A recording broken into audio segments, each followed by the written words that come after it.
तो हम देख रहे हैं इसमें टॉपिक है टर्मिनेटिंग डेसिमल एक्सपेंशन और non terminating repeating decimal expansion.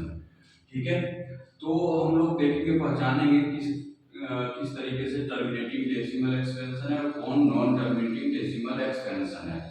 तो हमें देखना होगा कि न्यूमरेटर और डिनोमिनेटर। तो न्यूमरेटर का तो कोई दिक्कत नहीं है, न्यूमरेटर नहीं, हमें डिनोमिनेटर पे ध्यान देना है। डिनोमिनेटर का पहले प्राइम फैक्टर बनाइएगा। अगर 2 का power 5, 5 to the power n, 2 और 5 के फैक्टर ही केवल होगा। अगर डिनोमिनेटर में 2 और 5 का ही फैक्टर केवल होना चाहिए तो वो होगा टर्मिनेटिंग डेसिमल एक्सपेंशन। जैसे एग्जांपल देखिए, 3/20 है, 3 न्यूमरेटर में कुछ नहीं करना है, डिनोमिनेटर से चेक करना है। 20 का अगर हम प्राइम फैक्टर बनाएंगे तो 2 × 2 × 5, 2 का पावर 2, 5 का पावर 1, 2 और 5 का केवल फैक्टर बन रहा है।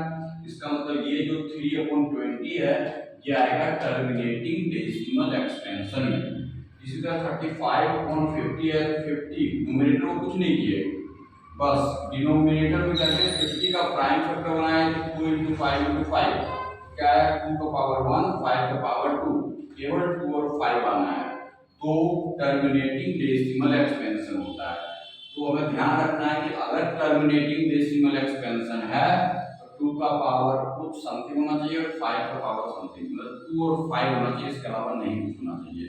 अब इस साइड अगर देखें non terminating repeating decimal expansion, इसमें अगर डिनोमिनेटर 2 और 5 के अलावा कोई दूसरा नंबर आ गया तो वो आएगा नॉन टर्मिनेटिंग में। 3/15 अगर लिखा हुआ है 3 इंटू, और यहाँ पे क्या लिखा हुआ 3 × 5, ऐसे तो ये कट होकर के 5 आ जाएगा तो आ गया 1/5। तो ये तो 1, 2 का पावर 0, 5 का पावर 1, वैसे ये आ गया किसमें, टर्मिनेटिंग में। लेकिन अगर आप देखें यहाँ पे 30 को तो क्या लिखा हुआ, 30 का जो आप डिनोमिनेटर का फैक्टराइज कर रहे हैं 2 × 5 × 3, तो 2 और 5 है, इसके अलावा ये 3 आ गया है।